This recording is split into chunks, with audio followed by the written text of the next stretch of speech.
अस्सलामुअलैकुम। तो आगे बढ़ते हैं with the chapter of vectors in maths. ठीक है। तो हमने लास्ट वीडियो में देखा था कि वेक्टर्स को हम इस तरह भी रिप्रेजेंट करते हैं। ठीक है। ये होता है मूवमेंट अलोंग एक्स एक्सिस और ये होता है मूवमेंट अलोंग वाई एक्सिस। ठीक है। बेसिकली यहाँ पर एक्स कोऑर्डिनेट आता है ऊपर और यहाँ पर आता है वाई कोऑर्डिनेट। ठीक है। तो बेसिकली वेक्टर्स को अगर हम इस तरह रिप्रेजेंट करते हैं ना, तो इसको हम बोलते हैं कॉलम वेक्टर फॉर्म। ये होती है आपके पास कॉलम वेक्टर फॉर्म। ठीक है। इसके अलावा हमारे पास एक और तरीका होता है वेक्टर्स को रिप्रेजेंट करने का मैथ्स में। वो है ए बी लिखा हुआ है। ठीक है। उसके ऊपर एरो लगा दिया, इस तरह भी वेक्टर को हम रिप्रेजेंट करते हैं। ठीक है। या फिर आप वेक्टर को with the help of small alphabets भी रिप्रेजेंट करते हो। लेट्स से ए, इस तरह भी आप रिप्रेजेंट करते हो वेक्टर्स को। ठीक है। सही है। अच्छा, अगर लेट से मैं इस यहाँ पर मॉडल्स लगा दूँ, मॉडल्स, तो इसका मतलब होता है ये बात कर रहा है मैग्नीट्यूड ऑफ वेक्टर की। ठीक है। सिमिलरली अगर मैं इस ए पर वो लगा दूँ मॉडल्स, तो अगेन क्या मतलब हुआ इसका कि हमें इस वेक्टर का मैग्नीट्यूड फाइंड करना है। ठीक है। तो ये बेसिकली कुछ तरीकेकार हैं जो मैथ्स में इस्तेमाल होते हैं टू रिप्रेजेंट वेक्टर्स। ठीक है। आई होप क्लियर है। You should know all of these things. ठीक है। अच्छा, अब हम बात करते हैं एक बहुत ही इंपॉर्टेंट कॉन्सेप्ट है ओ लेवल या जीसीएसई मैथ्स के हवाले से। इसका नाम है पोजीशन वेक्टर्स। ठीक है।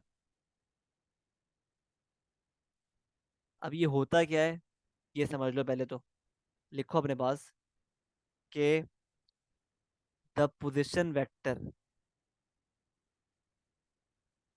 The position vector of point P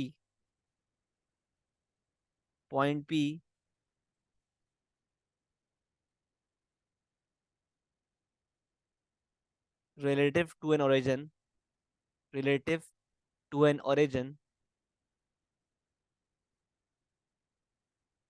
O means the displacement, the displacement of the point P, of the point P from O। ठीक है। अब देखो भाई, एक बात समझ लो। तो बेसिकली जो पोजीशन वेक्टर है ना, वो क्या शो करता है? वो शो करता है किसी भी पॉइंट का की position with respect to some other point. ठीक है। मतलब अगर लेट से मैं बोलूं भाई position vector of point P with respect to origin O, इसका मतलब क्या है? इसका मतलब है कि displacement of point P from O. Let's say मेरे पास एक पॉइंट पी है, पॉइंट पी है यहाँ पर, ये रहा पॉइंट पी। सही है।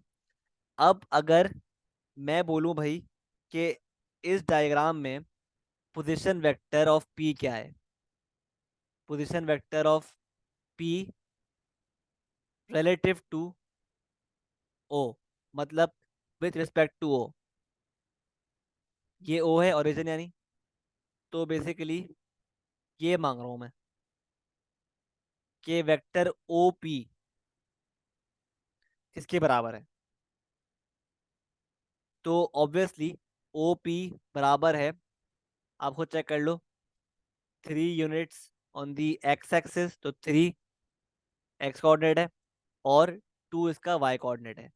तो ओ पी वेक्टर जो है, जो कि एक पोजीशन वेक्टर है, वो बराबर है 3, 2 के। सही है। तो इस तरह हम इसको पोजीशन वेक्टर को शो करेंगे of point P relative to O. सही है। सिमिलरली एक और एग्जांपल लिखते हैं। लेट से मेरे पास एक इस तरह का फिगर है। ठीक है। ठीक है। ए बी, और ये पॉइंट ओ है, सही है। ए है, और ये बी है, और ये ए बी है, ठीक है। अब अच्छा, अब इस डायग्राम में ए बी का क्या मतलब है, ए बी वेक्टर का। अब देखो, ए बी वेक्टर का मतलब है कि ये मांग रहा है position of B, position of point, position, basically क्या मांग रहा है ये, पोजीशन वेक्टर मांग रहा है ऑफ बी रिलेटिव टू ए। ठीक है। तो ए बी वेक्टर निकालने के लिए हम क्या करेंगे, हमें इस तरह मूव करना पड़ेगा। ए बी निकालने के लिए हमें किस तरह मूव करना पड़ेगा, हमें ए से ओ मूव करना पड़ेगा पहले, फिर ओ से बी मूव करना पड़ेगा। ठीक है। ए बी निकालने के लिए हमें ए से पहले ओ मूव करना पड़ेगा, फिर ओ से बी मूव करना पड़ेगा। इससे हमारे पास ए बी वेक्टर आ जाएगा। तो ए बी वेक्टर जो है वो बराबर है ए ओ वेक्टर प्लस ओ बी के। ठीक है। सही है। अब खुद चेक कर लो भाई, खुद देख लो कि यहाँ पर मेरे पास जो ओ ए है ना इस डायग्राम में, वो बराबर है ए के, और ओ बी जो है ना वो बराबर है बी के। अब अगर, ऑब्वियसली हम पढ़ चुके हैं कि अगर मैं ओ ए को ए ओ कर दूं तो ये क्या हो जाएगा, ये हो जाएगा माइनस है। सिमिलरली अगर मैं ओ बी को बी ओ कर दूं, मतलब इनका साइन जो है एरो का फ्लिप कर दूं, तो ये क्या हो जाएगा, माइनस बी। सही है। अब अगर मुझे ए बी फाइंड करना है तो मैं कैसा निकालूंगा, इस तरह मूव करूंगा। ए बी मुझे फाइंड करना है तो ए ओ पहले मूव करूंगा, फिर ओ बी मूव करूंगा। तो ए ओ क्या है मेरे पास, ए ओ है माइनस है, और ओ बी क्या है, ओ बी तो मेरे पास क्या है, बी। तो जब भी मेरे पास ए बी क्या हो गया, ए बी हो गया बी माइनस है। ठीक है। इस तरह हम निकालते हैं ए बी। ठीक है। आई होप क्लियर है। अब ये सवाल देखो, इसमें आपसे बोल रहा है कि relative to an origin O, मतलब 0,0, the position vector of P is 4,5। मतलब ये क्या बोल रहा है कि ओ पी जो है ना वो क्या है आपके पास, 4,5। ठीक है। मतलब अगर ये ग्राफ है, ठीक है, और ये ओरिजिन है, तो कुछ यहाँ पर होगा आपके पास पॉइंट पी। ठीक है। ठीक है। तो ओ पी जो है ना, ये ओ पी आपके पास क्या है, 4,5। ठीक है। सही है। Similarly position vector of Q क्या है, 10,-3। मतलब ओ क्यू दिया हुआ है उसने आपको, ओ क्यू दिया हुआ है, वो क्या दिया हुआ है, 10,-3। ठीक है। मतलब कुछ 10 यहाँ पर आ गया, एक्स और 3 कुछ यहाँ पर होगा। ठीक है। पॉइंट क्यू, सही है। और ये रहा मेरे पास ओ क्यू, क्योंकि बात हो रही है विद रिस्पेक्ट टू ओरिजिन की। ठीक है। ये रहा पॉइंट है। अब क्या बोल रहा है, वो कह रहा है मुझे पी क्यू निकाल के दो, पी क्यू निकाल के दो, मतलब ये निकाल के दो। ठीक है। तो अब पी क्यू निकालने के लिए हमें किस तरह मूव करना पड़ेगा, पी क्यू तो फाइंड करना है ना। पी क्यू निकालने के लिए, मतलब पी से क्यू मूव करने के लिए क्या तरीका है हमारे पास, एक तो ये जो निकालना है, तो ये जो निकालना है हमें अननोन है। और एक और तरीका क्या है कि हम पी से पहले ओ मूव करें, फिर हम ओ से क्यू मूव करें। इस तरह भी हमारे पास क्या आ जाएगा, पी क्यू आ जाएगा। तो अब मुझे बताओ कि हमारे पास, हम निकाल चुके हैं, पी क्यू निकालने के लिए क्या करना पड़ेगा हमें, हमें पी से ओ मूव करना है, और फिर ओ से क्यू मूव करना है। इस तरह हमारे पास पी क्यू आ जाएगा। तो अब पी ओ पी हम हमें दिया हुआ है क्वेश्चन में, तो मुझे बताओ पी ओ क्या होगा। हमें ओ पी दिया हुआ है क्वेश्चन में, हमें ओ पी दिया हुआ है, तो पी ओ क्या हो जाएगा। जब ओ पी मेरे पास 4,5 है, तो पी ओ क्या हो जाएगा। मतलब बेसिकली हम क्या करेंगे, हम इन कोऑर्डिनेट्स का साइन चेंज कर देंगे, नेगेटिव कर देंगे, क्योंकि ऑब्वियसली ओ पी इस तरह मूव कर रहा है, लेकिन हम जो है पी ओ इस तरह मूव कर रहे हैं। ठीक है, तो हम इनका साइन चेंज कर देंगे, -4 -5। ठीक है, और ओ क्यू हमें दिया हुआ है एज इट इज, और हमें रिक्वायर्ड भी एज इट इज है। तो पी क्यू क्या हो गया मेरे पास, पी ओ यानी -4 -5 प्लस ओ क्यू यानी 10, -3। इसको आप सॉल्व कर लो टू फाइंड पी क्यू। तो ये क्या हो गया, -4 + 10 आ गया 6।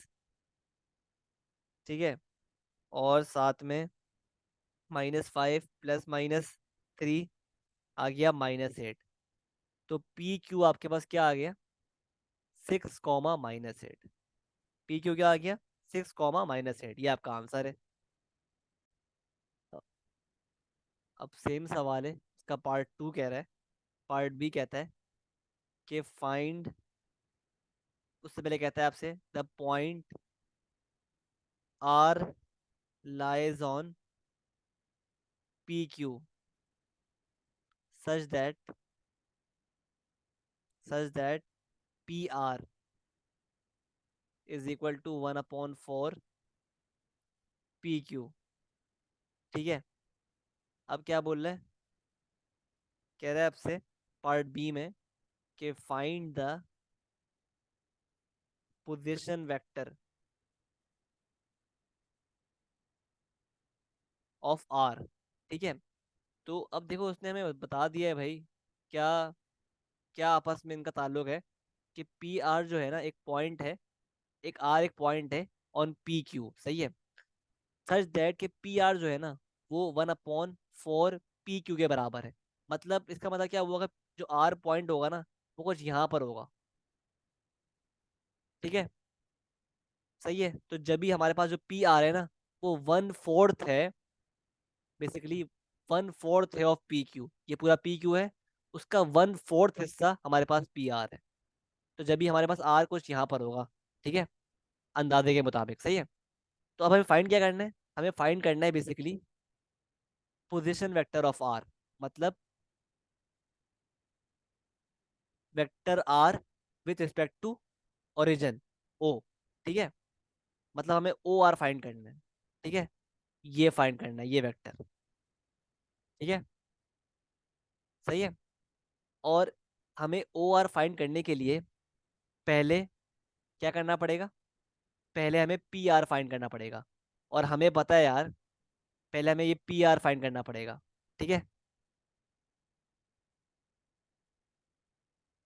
ऐसा क्यों है, क्योंकि देखो देखो यार, मेरे पास ये जो है ना ओ आर फाइंड करना है हमें, तो ओ आर फाइंड करने के लिए, ओ आर फाइंड करने के लिए मतलब ओ से हमें आर मूव करना है। तो ओ से लेकर आर मूव करने के लिए हमारे पास एक और तरीका क्या है, कि हम पहले ओ से पी मूव करें और पी से फिर आर मूव करें। ठीक है, मतलब ओ से पी मूव करें प्लस पी से आर मूव करें।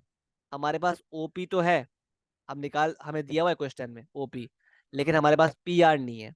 पी आर के लिए उसने हमें दिया हुआ है एक रिलेशनशिप, कि पी आर बराबर है 1/4 पी क्यू के। तो पी क्यू हम निकाल चुके हैं पार्ट 1 में, तो पी आर निकाल लेते हैं पहले। ठीक है, तो पी आर बराबर है 1/4 पी क्यू के। पी क्यू क्या है, 6, -8। ठीक है, तो ये क्या हो गया पी आर बराबर हो गया 1/4 × 6 क्या होता है, ये हो गया 3/2। ठीक है, 3/2, और 1/4 मल्टीप्लाइड बाय -8, ये होता है आपके पास -2। ठीक है। तो आपके पास इस तरह पी आर भी आ गया। अब वंस आपके पास पी आर आ गया तो ओ आर निकालना बहुत ईजी है, क्योंकि ओ आर बराबर था O P plus P R के। ठीक है, हम देख चुके हैं ग्राफ पे। तो ओ आर बराबर है ओपी।